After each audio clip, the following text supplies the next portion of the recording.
കുറച്ച് ദിവസം മുമ്പേ ഞാൻ ഒരു വീഡിയോ ഇട്ടിട്ടുണ്ടായിരുന്നു. എന്നെ ട്രാൻസ്ഫോം ചെയ്യിപ്പിച്ച ഒരു 10 സ്റ്റെപ്പിനെ പറ്റി പറയുന്നൊരു വീഡിയോ ആയിരുന്നു.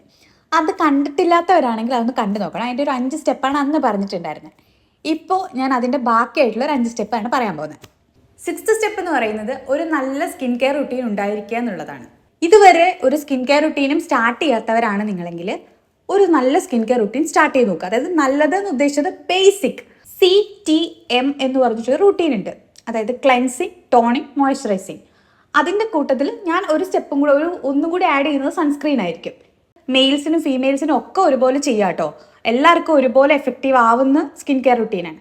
പക്ഷെ ബേസിക്കലി ഇത്രയെങ്കിലും ഒരാൾക്ക് ഉണ്ടായിരിക്കണം, നിർബന്ധമായിട്ടും ഉണ്ടായിരിക്കണം. അത് നിങ്ങളുടെ സ്കിന്നിനെ നന്നായിട്ട് ട്രാൻസ്ഫോം ചെയ്യിപ്പിക്കും. അതായത് ഇതൊന്ന് സ്റ്റാർട്ട് ചെയ്ത് നോക്കുക. ഇതിൻ്റെ റിസൾട്ട് ഉറപ്പായിട്ട് സ്കിന്ന് തിരിച്ചു വരും.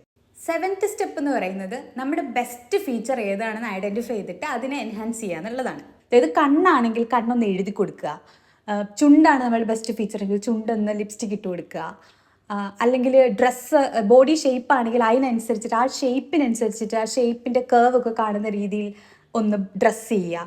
അങ്ങനെ ഏതാണ് നമ്മളുടെ ബെസ്റ്റ് ഫീച്ചർ എന്ന് വെച്ചാൽ അതിനെ ഒന്ന് എൻഹാൻസ് ചെയ്യുക. അപ്പോൾ പെട്ടെന്ന് നമുക്കും കോൺഫിഡൻസ് ഉണ്ടാവും, കാണുന്നവർക്ക് നമ്മളുടെ ബെസ്റ്റ് ഫീച്ചറിലേക്കായിരിക്കും പെട്ടെന്ന് അവരുടെ ലുക്കും പോവുക. ഇനി 8th സ്റ്റെപ്പ് നമുക്ക് സ്യൂട്ടായിട്ടുള്ള റൈറ്റ് കളേഴ്സ് ചൂസ് ചെയ്യുക എന്നുള്ളതാണ്. ഡ്രസ്സിങ്ങിനാണെങ്കിലും മേക്കപ്പിനാണെങ്കിലും കണ്ണിൻ്റെ കളർ അനുസരിച്ചിട്ടും ഹെയറിൻ്റെ കളർ അനുസരിച്ചിട്ടും ഒക്കെ മേക്കപ്പ് ചെയ്യുന്നത്, അതുപോലെ തന്നെ ഡ്രസ്സ് ചെയ്യുന്നത്, പിന്നെ അതുപോലെ തന്നെ ആക്സസറീസ്, അതായത് നമ്മൾ യൂസ് ചെയ്യുന്ന ബാംഗിൾസ് ആണെങ്കിലും ഇയറിങ്സ് ആണെങ്കിലും നെക്ലെസ് ആണെങ്കിലും ഈവൻ നമ്മൾ ഹെയറിൽ എന്തെങ്കിലും ഇപ്പോൾ ബന്ധാന കെട്ടുന്നവരാണെങ്കിൽ, ഒരു ക്യാപ്പ് വെക്കുന്നവരാണെങ്കിൽ, ഒരു ബാഗ് ഇടുന്നവരാണെങ്കിൽ അതൊക്കെ ആക്സസറീസിൽ പെടുന്നതാണ്. ആ ആക്സസറീസും ഈ കളർ ചൂസ് ചെയ്ത് ചെയ്യുക എന്നുള്ളതാണ്. 9th സ്റ്റെപ്പ് എന്ന് പറയുന്നത് സപ്ലിമെൻ്റ് ഇൻടേക്കാണ്. അതായത് നമുക്ക് ഫുഡിൽ നിന്നൊന്നും കിട്ടാത്ത വൈറ്റമിൻസ് ഉണ്ടാവും നമ്മുടെ സ്കിന്നിനും നെയിൽസിനും ഹെയറിനും ഒക്കെ ആവശ്യമായിട്ടുള്ളത്. അത് നമ്മൾ പ്രായമാവുന്നതനുസരിച്ചിട്ട് അത് നമ്മളുടെ സ്കിന്നിൽ നിന്നൊക്കെ ഇങ്ങനെ ആ സ്കിന്നിൻ്റെ ഇലാസ്റ്റിസിറ്റി ഒക്കെ കുറഞ്ഞ് വരുന്നുണ്ടാവും. അതായത് സ്ട്രെങ്ത്ത് ഉണ്ടാവില്ല നെയിൽസിന്, അങ്ങനെയൊക്കെ ഉണ്ടാവും. അപ്പോൾ അത് നമ്മൾ ഫുഡിൽ നിന്ന് കിട്ടാത്ത ന്യൂട്രിയൻസ് ആണ് എന്ന് നമുക്ക് ബോധ്യം ഉണ്ടാവും. അതായത് നമ്മൾ ഇപ്പോഴത്തെ ഫുഡ് പ്രോപ്പറൊന്നും അല്ലാത്തത് കൊണ്ട് എല്ലാ ഫുഡിൽ നിന്ന് കിട്ടില്ല. അപ്പോൾ നമ്മൾ സപ്ലിമെൻറ്റ്സ് കൂടുതലായിട്ട് ബോഡിക്ക് കൊടുക്കണം, ഇൻടേക്ക് ഉണ്ടാവണം. അതേ വൈറ്റമിൻസ് സപ്ലിമെൻ്റ് എന്ന രീതിയിൽ പൗഡർ ഫോമിലോ ടാബ്ലറ്റ് ആയിട്ടോ ഒക്കെ ഉണ്ടാവും. അപ്പോൾ അത് ബോഡിക്ക് കൊടുക്കുക എന്നുള്ളതാണ്. 10th സ്റ്റെപ്പ് എന്ന് പറയുന്നത് ബോഡി പോസ്ചർ കറക്റ്റ് ചെയ്യുക എന്നുള്ളതാണ്. അതായത് റിസർച്ചേഴ്സ് തന്നെ പറയുന്നത് നമ്മുടെ ബോഡി നമ്മളിങ്ങനെ കുറച്ച് കൂടിയ പോലെയൊക്കെ ഇരിക്കുകയാണെങ്കിൽ നമ്മളുടെ ബ്ലഡിൻ്റെ ആണെങ്കിലും ഫ്ലൂയിഡ്സിൻ്റെ ആണെങ്കിലും ഫ്ലോ ഒക്കെ കാരണം അത് പോകുന്നതിന് അത്ര റെസ്ട്രിക്ഷൻസ് വരുന്നത് കൊണ്ട് ഫേസും അല്ലെങ്കിൽ ഹെയറും ഒക്കെ തന്നെ പെട്ടെന്ന് ഏജ്ഡ് ആവാനുള്ളൊരു സാധ്യതയുണ്ട്. അതല്ലെങ്കിൽ തന്നെ നമ്മൾ നോർമലി ഒന്ന് ആലോചിച്ച് നോക്കുക.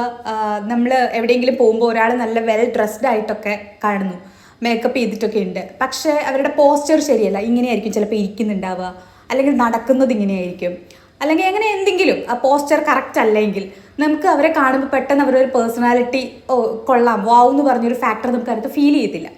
അതേസമയം ചിലപ്പോൾ ചില ആൾക്കാർ ഇതൊന്നും, അതായത് കറക്റ്റ് ഡ്രസ്സിങ് ഒന്നും ആയിരിക്കില്ല, പക്ഷെ അവരുടെ പോസ്ചർ കറക്റ്റ് ആണെങ്കിൽ അതിനകത്ത് കുറച്ചൊരു അവരുടെ പേഴ്സണാലിറ്റി ഒന്ന് എലിവേറ്റ് ചെയ്ത പോലെ ഫീൽ ചെയ്യാറുണ്ട്.